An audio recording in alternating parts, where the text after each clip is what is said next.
All right, let's go somewhere. We're heading back in time, way back to a single Saturday afternoon in 1912 in Williamsburg, Brooklyn.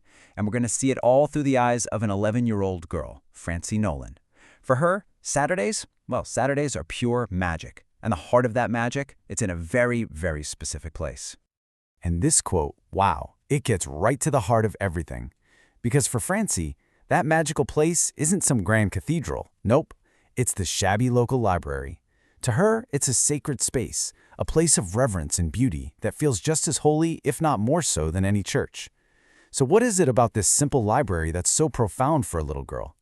Well, for Francie, it is all about the atmosphere.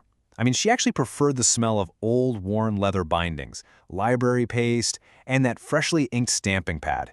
She preferred all of that to the smell of burning incense at High Mass.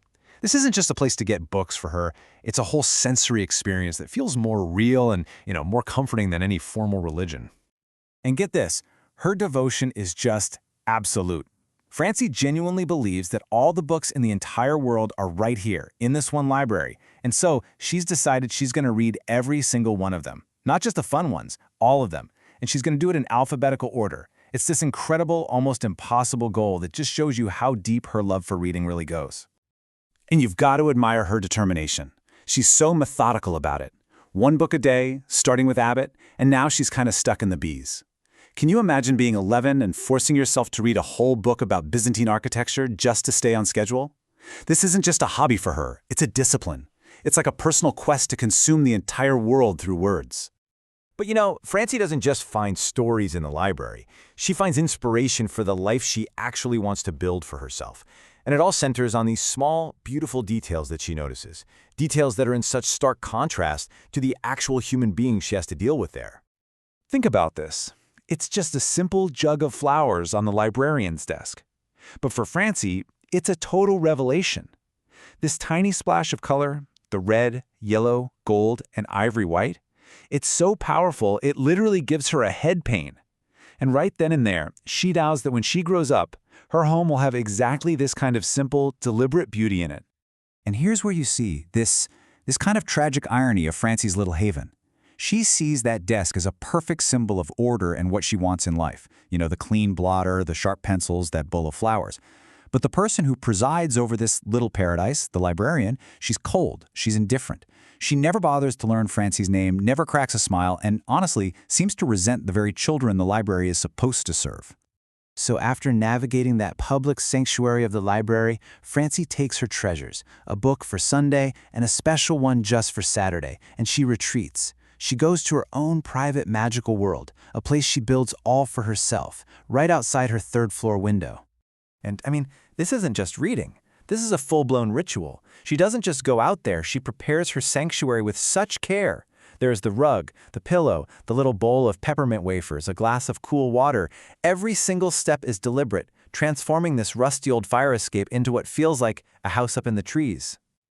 Now, you'd think this little reading perch would be all about escaping her world entirely, right? But it's actually the complete opposite. Hidden among the leaves of this big tree, her fire escape gives her the perfect, unseen vantage point to observe the real, totally unfiltered life of her neighborhood. From up there, she witnesses the raw economics of poverty firsthand. She sees this weekly cycle of a man's Sunday suit. It comes home from the pawn shop just for the weekend, a little bit of luxury, a little bit of dignity, only to be returned on Monday to pay for the week ahead. It's this quiet, recurring drama of survival. But it's not all struggle. She also finds this incredible beauty in the everyday. She watches the young women in the flats all around her, standing at their kitchen sinks, washing up for their Saturday night dates. And to Francie, the way their arms curve over their heads, it becomes this hushed and expectant ritual.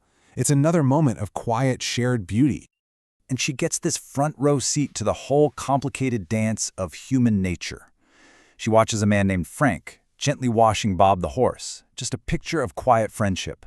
But at the exact same time, she can hear the neighborhood boys on the street below making up cruel lies about the animal. It just showcases that strange mix of innocence and casual cruelty that she's learning to navigate. So, okay, when you put it all together, the church-like library, the fire escape ritual, all these secret observations, it becomes so clear that for Francie, reading is way more than just a pastime or an escape. It's a fundamental tool for life. Her books give her a framework, a way to understand the complex world she's watching from her fire escape. They provide the very concepts of beauty and order that she craves, just like those nasturtiums in the jug. And, maybe most importantly, they serve as a blueprint, showing her that another kind of life is actually possible. And all of this culminates in this really powerful, concrete promise she makes to herself. As she's sitting on that fire escape, worried that she might lose access to a favorite book one day, she makes this vow. And this isn't just about owning stuff. It's about securing her access to the worlds and the ideas and the beauty that books represent. It's a vow that's going to shape the rest of her life. So at the end of the day, for Francie Nolan, growing up poor in Brooklyn in 1912, a book wasn't just paper and ink. A library card was so much more than a piece of cardboard. It was a key. It unlocked the ability to find beauty in a tenement yard, to find order in the middle of chaos, and to find the courage to dream of a future that she could build for herself, one single page at a time. And that leaves us with a question to think about, doesn't it? Francie used the tools she had, a free library and a fire escape, to build her world and imagine her future. So what are our modern-day equivalents? What are the books and the fire escapes that we use to find our own sanctuaries and to shape our own stories today?